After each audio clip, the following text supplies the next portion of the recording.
a lot of targeted individuals think that they are using a audio spotlight to put voices into or inject voices into the heads of random people.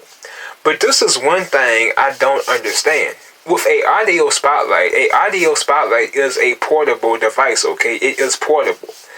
So you would have to be in an apartment to get attacked with a real audio spotlight. But if you live in a home, or you have your own house or whatnot, you could look in your attic, you could look in your basement. You would likely never ever find a audio spotlight. Now, you could think about a small handheld device that could be planted, within your oven, or just some crazy man-made device that's capable of communicating with you in real time using a ultrasound EMF radio wave. Now, we all know how a audio spotlight will work, okay? They use a ultrasound EMF radio wave to communicate with the human EEG. But this is one thing you have to understand. A fair majority of the targeted community get the V2K, okay? Now, it will be a lot harder to explain this to people or targets who don't get the V2K. If you've never got the V2K, I haven't, then you will not be able to understand what is really going on. The V2K will happen to you no matter where you go, okay? I mean, you could travel to a very off the grid type of environment and you would still have people talking to you in real time around the clock. Now, you could assume that is a handheld EMF weapon, or you have a guy standing outdoors aiming a handheld EMF weapon at you. But for the most part, you are not going to find any inbuilt EMF weapons within your home or apartment. Anyway, the biggest majority of targeted individuals do get the V2K, okay? They have real people talking to them around the clock. I'm talking about real people communicating with them around the clock 24/7. But then you have those other targeted individuals who think that it is a all-out government program where they surveil your cell phones, your tablet, your computer, and this and that. But if you are not involved in any illegal activities, I don't really see why it would be a big deal. But anyway, it's just that if you've never got the V2K, you would never really understand how this program works. I mean, you really have to get the V2K to know.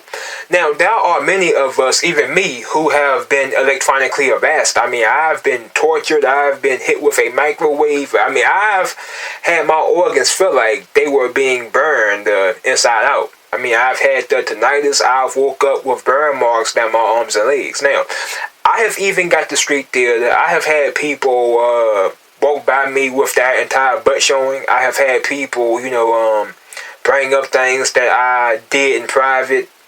I looked for a hidden audio recorder. I had my vehicle bug sweeped. I had my home looked at. I mean, I've went through every step you could think of to prove that I was being surveilled, but no proof at all. So, when it comes to the V2K in general, there are really only 3 theories that I can think of, okay? Theory number 1, most targeted individuals are mentally ill or druggies, okay? If you are on some kind of PCP or whatever, then yeah, you may really hear voices around the clock.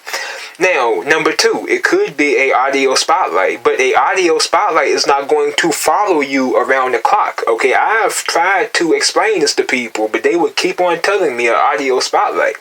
There are targeted individuals out there who get the V2K at the mall, at Walmart. I mean, they could travel anywhere and they will get the V2K. So how is this ultrasound EMF radio wave communicating with their brain or that EEG. There is no way you have a bunch of people holding a EMF weapon at these people around the clock. And the only third theory is that you have remote neural monitoring, where you have a bunch of people who are connected to you via a EMF radio wave broadcast, and they are able to connect to you regardless of where you go, regardless of what you do.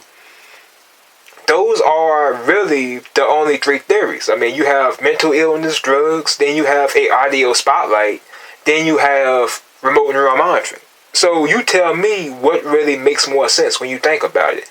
The only way you could be assaulted with a audio spotlight is if you live in an apartment. But I know targeted individuals who didn't live in an apartment or even had many people living around them, and they would still get the V2K around the clock 24/7, non-stop.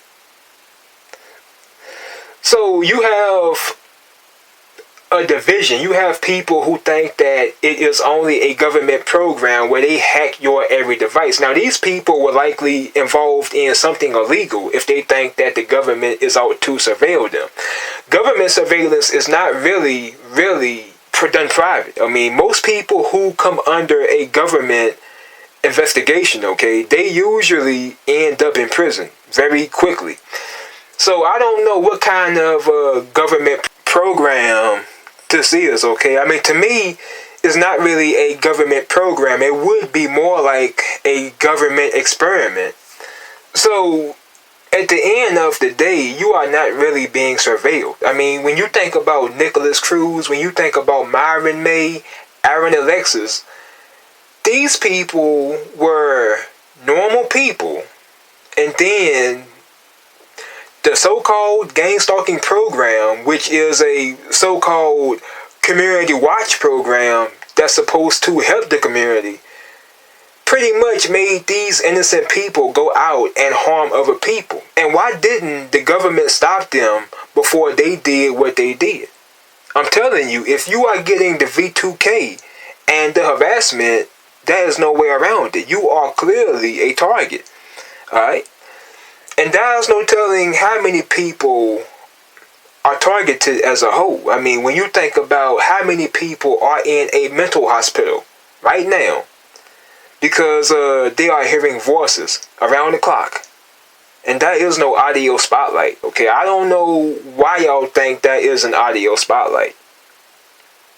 Most targeted individuals hear the voices around the clock. It doesn't matter where they go. Doesn't matter what they do. They could wear a tinfoil hat. They could have a Faraday cage. It doesn't matter. These people are not using a handheld ray gun or some handheld EMF weapon. Okay, they are not doing that. I can tell you off the rip that when I was getting the burning organs, the burn marks down my arms and legs, the sleep paralysis, there were no people around me holding a weapon at me outside. Okay, I looked in my attic, I looked in my basement. I did not find some kind of handheld EMF weapon or some portable audio spotlight. Just wanted to make that particular I just wanted to clear the airway because it's like you have to get the V2K to really understand what's going on. When you get the V2K, then you can better understand how this whole program works. Without the V2K, you will not have a good understanding of what's going on. You will have zero. You have to get the V2K. Most targeted individuals do get the V2K around the clock. I'm talking maybe 98% of them. Even the people who don't know that they are targeted are getting the V2K. And no, that is no handheld weapon. You never ever find some government nigga in a bush aiming a EMF weapon at you. Okay, you would never see it. There are no inbuilt weapons in cell phones. There are no inbuilt weapons in a headlight. It is all from a satellite EMF radio wave transmission. So, as I mentioned before, An audio spotlight is likely not the case at all. Don't really fall for it. It would be too much work to follow a person around the clock and beam them with a handheld ray gun. Okay, I have not seen one, and I highly doubt there are a bunch of people walking around aiming handheld EMF weapons at other people. And when it comes to schizophrenia or, mental illness, either way you look at it, if you believe in remote neural monitoring, you will be deemed mentally ill. If you are hearing voices, you will be deemed mentally ill. Even if you believe that the FBI is after you, you will be deemed, I'm telling you, you will be deemed mentally ill. It will tell you that any schizophrenic will think that the government is after them. So either way you look at it, you will be deemed mentally ill. Assuming that it is a government program is even just as bad as you thinking that they are able to read your mind or, communicate with you via a ultrasound. It's all the same thing. You are part of the weird nigga movement. You are a maniac. You think that the government is after you. I mean, you hear voices. You get it, man. It's the same thing, people. I'm out.